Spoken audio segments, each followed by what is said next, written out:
കൃഷ്ണായ വാസുദേവായ ഹരയേ പരമാത്മനെ പ്രണതക്ലേശനാശായ ഗോവിന്ദായ നമോ നമ.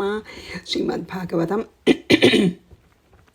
ഏകാദശ സ്കന്ധം 23-ാം അധ്യായം. നമ്മൾ ശ്ലോകം 51 ചെയ്തു. വളരെ ഒരു വിഷമള്ളച്ചാൽ നമ്മൾക്ക് അത് ആ ഒരു പല്ല് നാവിനെ കടിച്ചു വെച്ചാൽ നമ്മൾ ആരോടാ കോപിക്കുക? നമ്മുടെ തന്നെ നാവിനെ കടിക്കുമ്പോൾ നമ്മൾ ആരോട് കോപിക്കും? അതുപോലെയാണ് ഇപ്പോൾ ബാക്കിയുള്ളവരാണ് നമ്മളെ പീഡിപ്പിക്കുന്നത് എന്ന് നമ്മൾ വിചാരിക്കണതിന് എന്താണ് അർത്ഥം? കാരണം ആ ബാക്കിയുള്ളവരുടെ ഉള്ളിലുള്ള ആത്മാവും ഉപദ്രവിക്കുന്ന ആളുടെ ആത്മാവും ഉപദ്രവിക്കപ്പെടുന്ന നമ്മുടെ ആത്മാവും ഒന്നന്നെയല്ലേ. അതിന് ആത്മാവിന് കർത്തൃത്വമില്ല, ഭോക്തൃത്വമില്ല. ആ ദേഹങ്ങളാണ് ചെയ്യണത്. ആ ദേഹമൊക്കെ പഞ്ചഭൂത നിർമ്മിതമാണ്. നമ്മുടെ ദേഹവും പഞ്ചഭൂത നിർമ്മിതമാണ്, ജഡമാണ് അല്ലേ. അപ്പം ആത്മാവിന് സെയിം ആത്മാവാണ് എല്ലാ ദിക്കിലും. ആത്മാവ് ഒന്നേ ഉള്ളൂ. നമ്മളെ പീഡിപ്പിക്കുന്ന ആളുടെ ആത്മാവും പീഡിപ്പിക്കപ്പെടുന്ന നമ്മളുടെ ആത്മാവും ഒന്നു തന്നെയാണ്.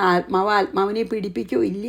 അപ്പോൾ അത് ഏതുപോലെ അങ്ങനെ നമ്മൾ വിചാരിക്കണത് പല്ല് കൊണ്ട് നമ്മൾ നാവ് കടിച്ചാൽ വേറെ ആരോടും കോപിക്കാനില്ലാത്തതുപോലെയാണ് ശരിക്ക് ബാക്കിയുള്ളവരാൽ നമ്മൾ പീഡിപ്പിക്കപ്പെടുന്നു എന്ന് പറയണത്.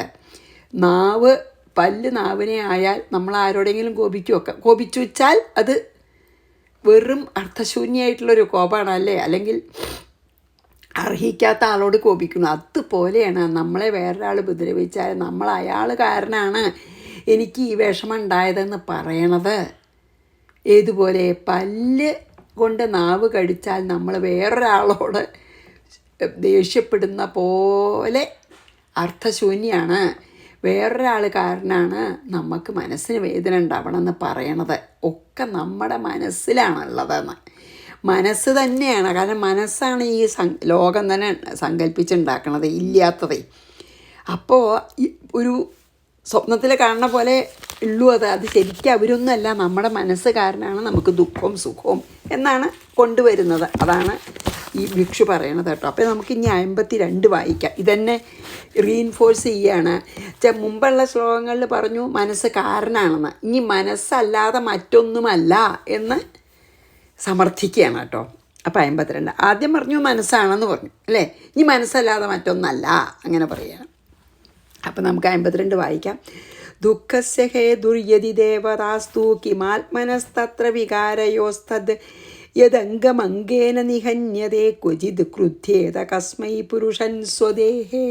ഇതന്നെ ദേവന്മാരും അല്ല നമുക്ക്. അതായത് നമ്മൾ പറയുമല്ലോ ദേവതാ കോപം, അതൊന്നുമല്ല എന്ന് പറയാണ്. ദുഃഖസ്യ ദുരിതങ്ങൾക്ക് ഹേതു കാരണം ദേവതായ ഇന്ദ്രിയങ്ങളുടെ അധിഷ്ഠാന ദേവതകൾ. അതായത് ഇന്ദ്രൻ കോപിച്ചു അല്ലെങ്കിൽ അങ്ങനെ ചെയ്തു നമ്മളങ്ങനെയൊക്കെ പറയുമല്ലോ അല്ലേ. ഈ ഗ്രഹങ്ങളുടെ കോപമാണ്, അല്ലെങ്കിൽ ഗ്രഹങ്ങളുടെ സ്ഥലം മാറിയത് കൊണ്ടാണ്, ദേവതമാർ കോപിച്ചിട്ടാണ് ഒക്കെ പറയുമല്ലോ നമ്മൾ. അസ്തു ഇന്ദ്രിയങ്ങൾക്ക് അധിഷ്ഠാനമായ ദേവതകളാണോ അങ്ങനെയാണെങ്കിൽ ഇരിക്കട്ടെ. തത്ര അങ്ങനെ പറയുകയാണെന്ന് വെച്ചാലും ആത്മനഹാക്കിം ആത്മാവിന് കർത്തൃത്വം ഇല്ല, ഭോക്തൃത്വം ഇല്ല.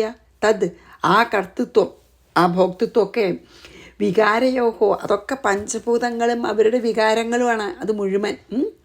അല്ലെങ്കിൽ ഈ ഗുണങ്ങളുടെ വികാരമാണ്.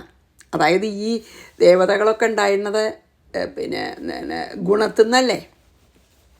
മനസ്സിലാണ് സത്വരജസ്തമോ ഗുണമുള്ളത്. അതിലത്തെ സത്വഗുണത്തിൽ നിന്നാണ് അധിഷ്ഠാന ദേവതകൾ ഉണ്ടായിരിക്കുന്നത്. അപ്പോൾ മനസ്സില്ലെങ്കിൽ അധിഷ്ഠാന ദേവതകളൊന്നുമില്ല. അപ്പം മനസ്സ് തന്നെയാണെന്ന് പറയുകയാണ്. ക്വചിത് ചിലപ്പോൾ സ്വദേഹേ തൻ്റെ ശരീരത്തിൽ തന്നെ അംഗം ഒരവയവം അംഗേന വേറൊരവയവത്താൽ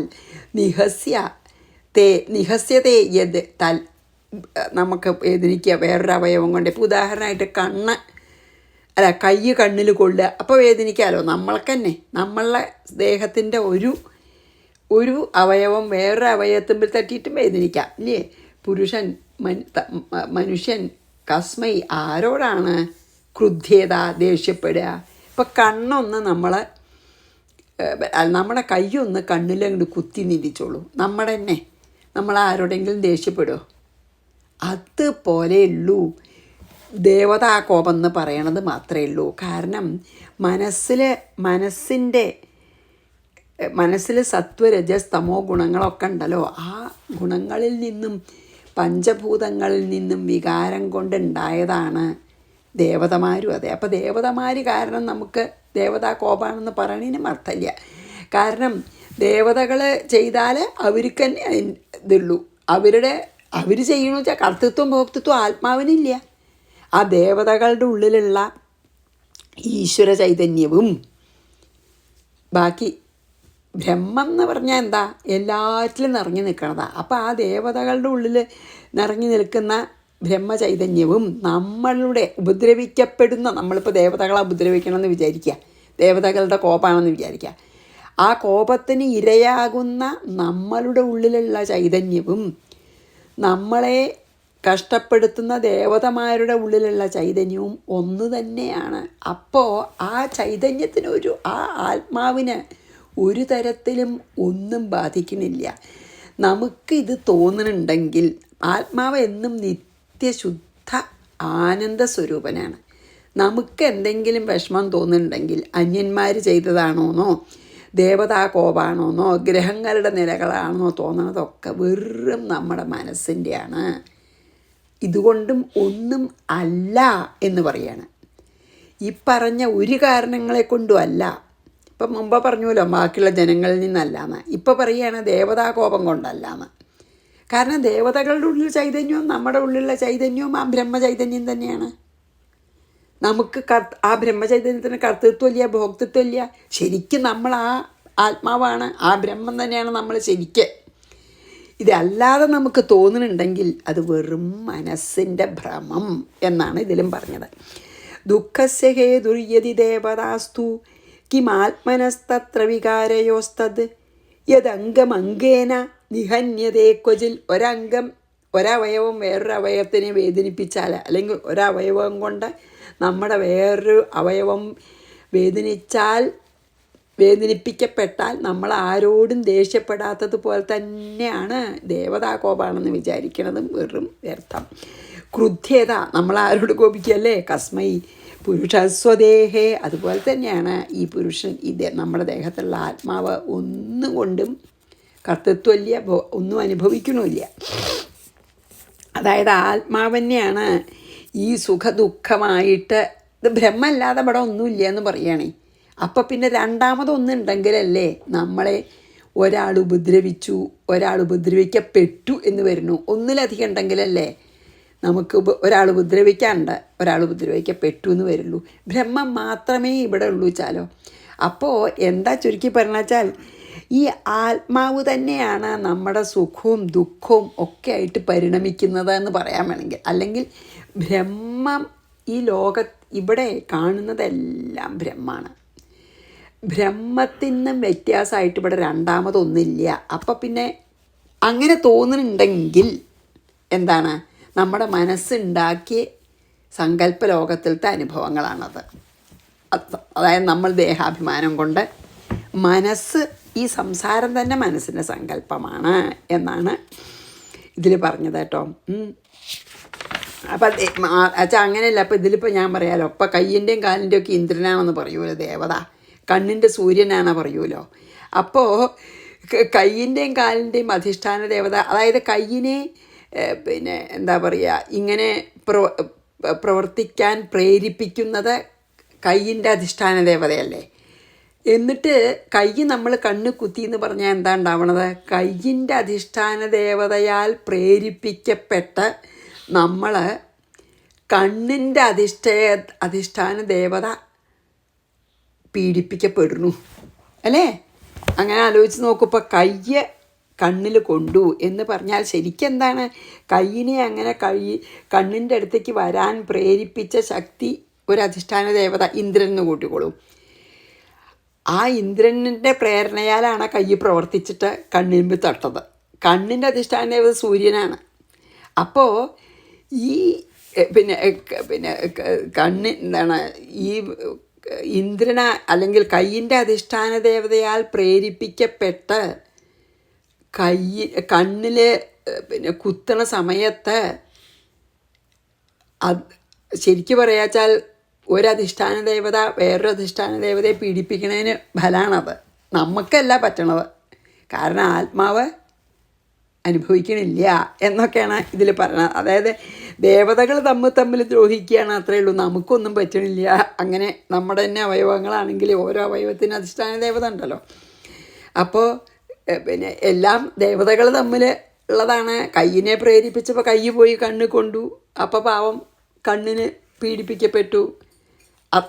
കയ്യും കണ്ണും ഒക്കെ പഞ്ചഭൂത നിർമ്മിതമായിട്ടുള്ള ജഡദേഹത്തിലത്തെയാണ്. അതൊക്കെ നമുക്ക് ഞാൻ ദേഹമാണെന്ന് തോന്നുകൊണ്ട് മനസ്സിൽ തോന്നുകയാണെന്ന് പറയുകയാണ്. ആത്മാവിനൊന്നുമില്ല. അതായത് ഇതിലിപ്പോൾ ഭിക്ഷു പറയാൻ നോക്കണത് ഈ മനസ്സ് എന്നൊന്നില്ലെങ്കിൽ നമുക്ക് സുഖദുഃഖങ്ങളൊന്നുമില്ല. സുഖവും ദുഃഖമൊക്കെ മനസ്സ് മാത്രമാണെന്ന് തന്നെ പിന്നെയും പറയണം കേട്ടോ.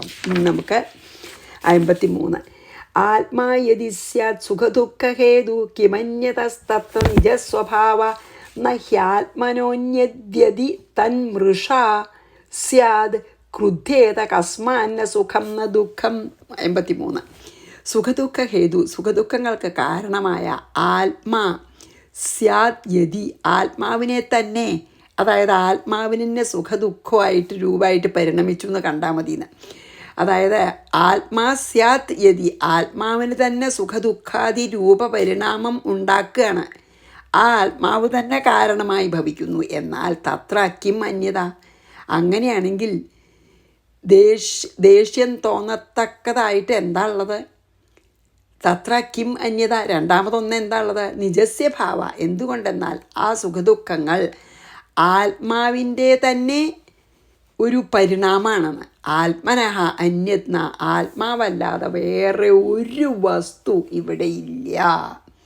അതാണ് പറഞ്ഞത്. ആത്മനഹ അന്യത്ന യതി, അങ്ങനെ ഒരു വസ്തു ഉണ്ട് എങ്കിൽ അത് അജ്ഞാനം. തത് മൃഷാ സ്യാത്, അങ്ങനെയാണ് എങ്കിൽ അത് അസത്യം തന്നെയാണ്. അങ്ങനെ തോന്നുന്നുണ്ടെങ്കിൽ അപ്പോൾ ആരടാ ദേഷ്യപ്പെടുക നമ്മൾ? ഹി ദുഃഖം ന സുഖം ന, അത് ആയതിനാൽ കാരണമില്ലാത്തതുകൊണ്ട് ദുഃഖവുമില്ല സുഖവുമില്ല. കസ്മാത് ക്രുദ്ധ്യത, പിന്നെ ആരോട് ദേഷ്യപ്പെടും? അതാണ് പറഞ്ഞത്. അതായത് പിന്നെ ഇന്ദ്രിയങ്ങളുടെ അധിഷ്ഠാന ദേവതകളാണ് ദുഃഖത്തിന് കാരണം വെച്ചാൽ നമുക്ക് അതിനും പറഞ്ഞുല്ലോ കഴിഞ്ഞ ശ്ലോകത്തിൽ. ഇനി ഇതിലെന്താ പറഞ്ഞ വെച്ചാൽ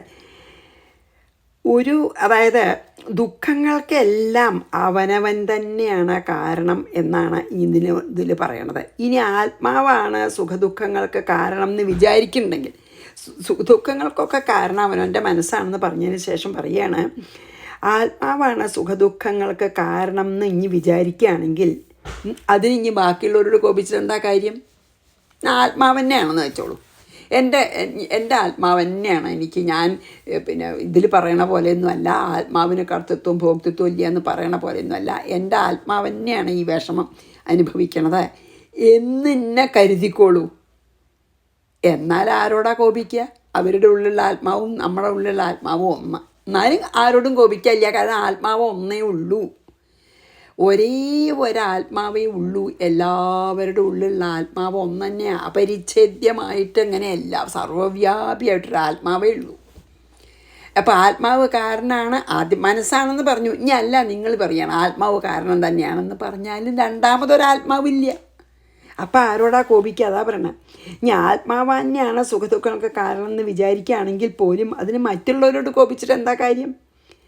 ആത്മാവ് സർവത്ര എല്ലാ ദിക്കിലും നിറഞ്ഞതും സർവത്ര സമനും അദ്വയനുമാണ്, രണ്ടാമതൊന്നുമില്ല.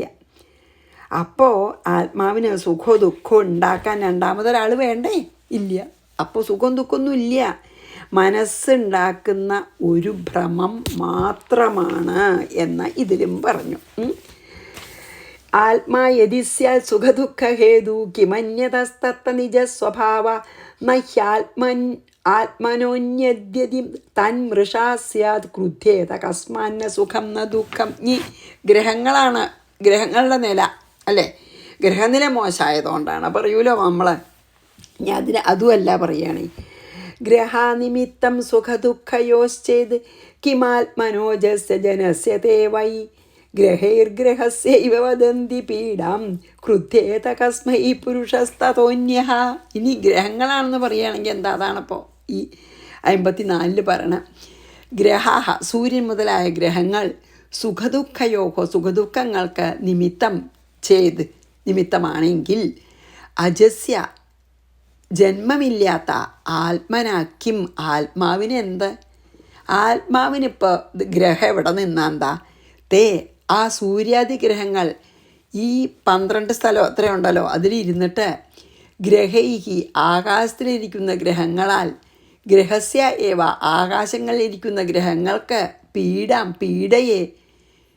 പീഡാം വദന്തി പീഡയെ ഉപദേശിക്കുന്നു.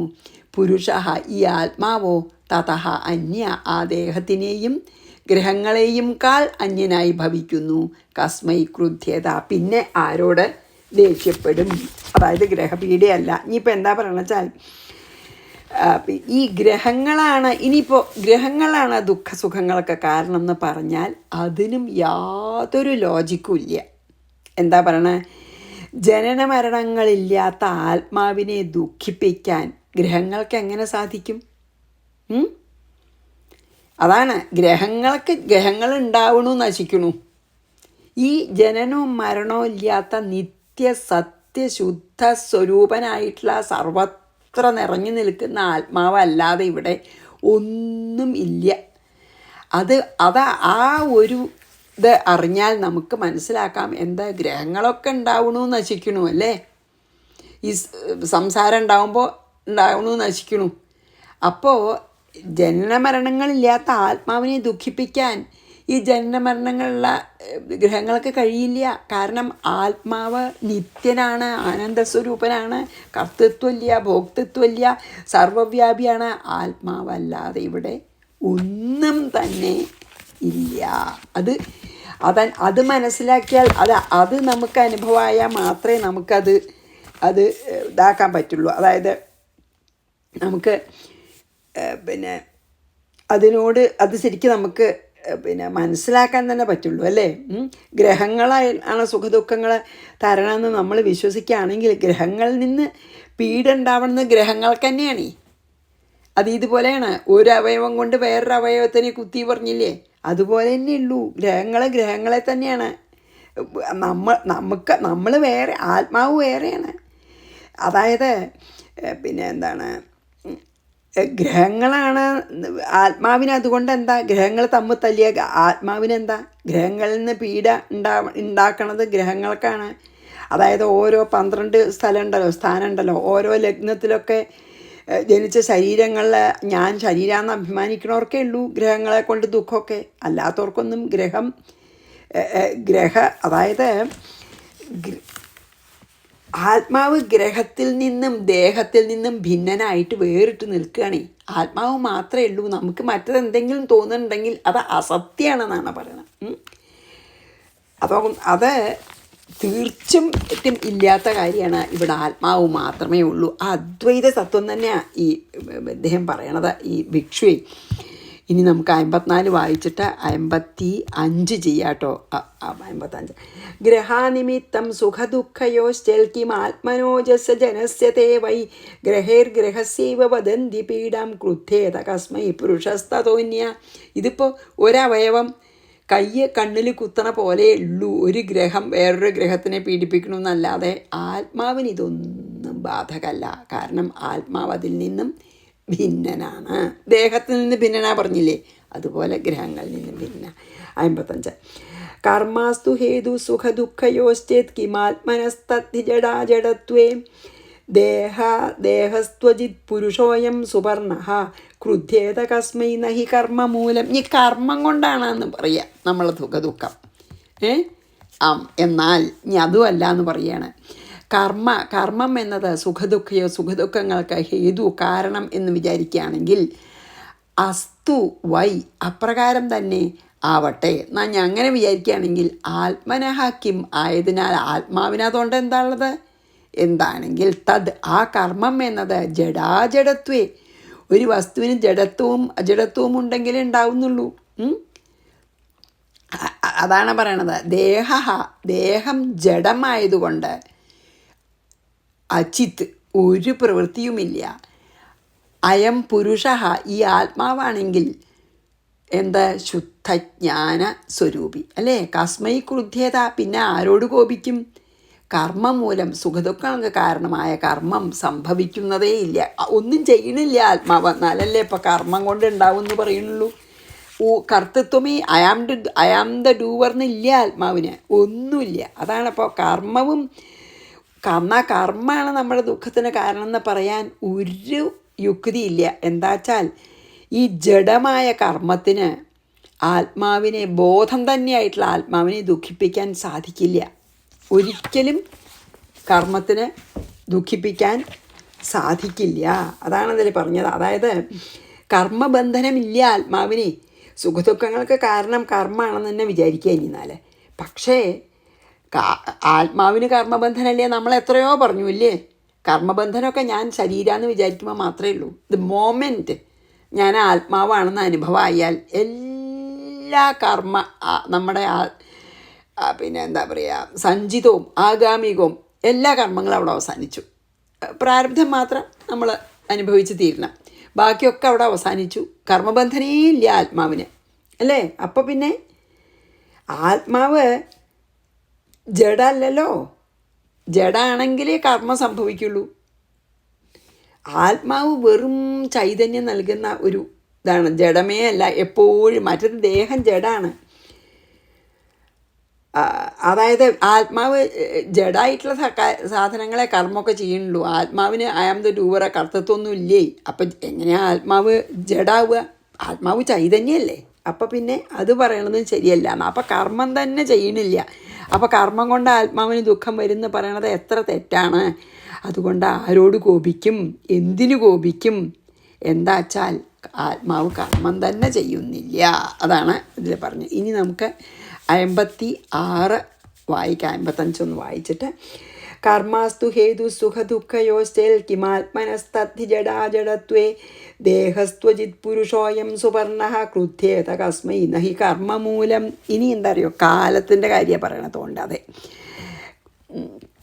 ഇനി കാലസ്തു ഹേതു സുഖദുഃഖയോശ്ചേത് കിമാത്മനസ്തത്ര തദാത്മകോസൗ നാഗ്നേർന താപോ ന ഹിമസ്യ തദ് സ്യാദ് ക്രുദ്ധ്യേത കസ്മൈ ന പരസ്യ ദ്വന്ദ്വം.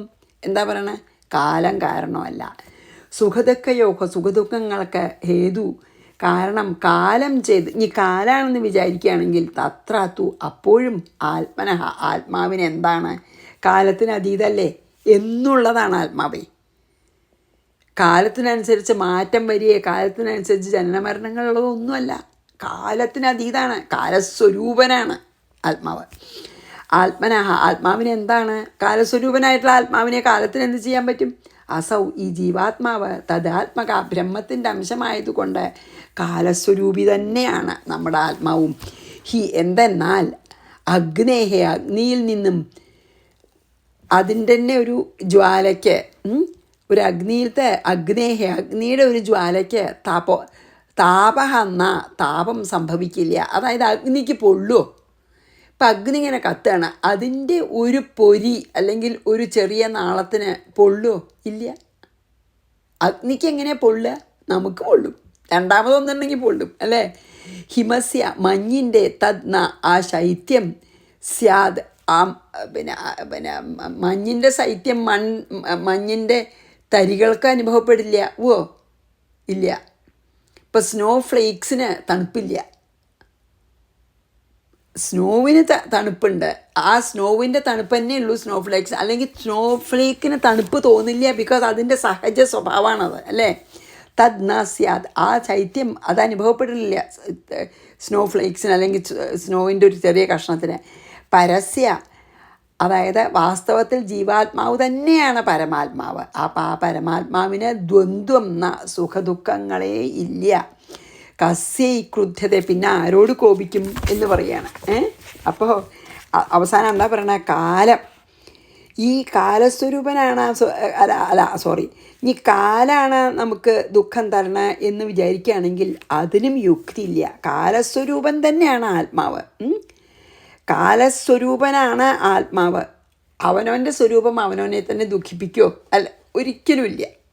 അപ്പോൾ അഗ്നിയെ തന്നെ കത്തിച്ചു കളയോ? അഗ്നിയെ കത്തിക്കില്ല. അതേപോലെ തന്നെ പിന്നെ പിന്നെ എന്താണ്, ഐസിനെ തണുപ്പിക്കില്ല. ഐസ് തണുത്തതാണ്, അങ്ങനെയല്ലേ? അപ്പോൾ അതേപോലെ അദ്വയനാണ് ആത്മാവ്.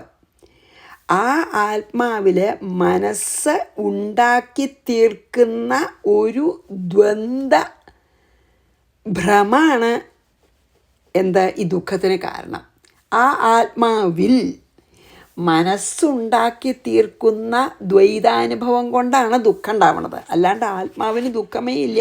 നമ്മൾ ശരിക്കും ആത്മാവാണേനും അതറിയാതിരിക്കുന്നിടത്തോളം കാലം മാത്രം. ആ അറിയാതിരിക്കാനുള്ള കാരണം എന്താ? മനസ്സ്. അതുകൊണ്ടാണ് മനസ്സാണ് ദുഃഖത്തിന് കാരണം എന്ന് പറഞ്ഞത്.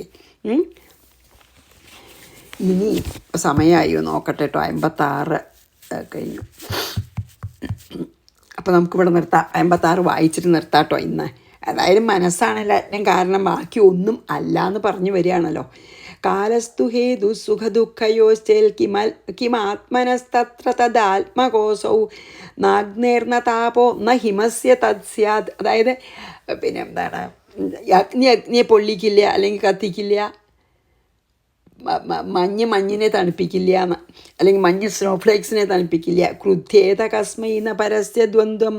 അദ്വൈതമായിട്ടുള്ള ആത്മാവിന് ദുഃഖം ഉണ്ടെന്ന് പറയണത് എത്ര അർത്ഥമില്ലാത്തതാണ്. നമ്മൾ ആരോട് കോപിക്കും? ഇവിടെ രണ്ടാമതൊരാളില്ല, എന്നാലല്ലേ കോപിക്കാൻ ഒരാൾ വേണ്ടേ? അദ്വൈതാവസ്ഥ, ദ്വന്ദ്വമേ ഇല്ല ആർക്ക്? ആത്മാവിന്. അങ്ങനെ തോന്നുന്നുണ്ടെങ്കിൽ അത് മനസ്സുണ്ടാക്കി തീർക്കുന്ന ഒരു ഭ്രമം മാത്രമാണ് എന്ന് പറഞ്ഞ് നമുക്കിവിടെ നിർത്താം. ശ്രീകൃഷ്ണാർപ്പണമസ്തു. സർവത്ര ഗോവിന്ദനാമ സങ്കീർത്തനം. ഗോവിന്ദ ഗോവിന്ദ. ഗുരുവായൂരപ്പ ശരണം. സമസ്താപരാധം ക്ഷമസ്വമേ ഗുരുവായൂരപ്പ.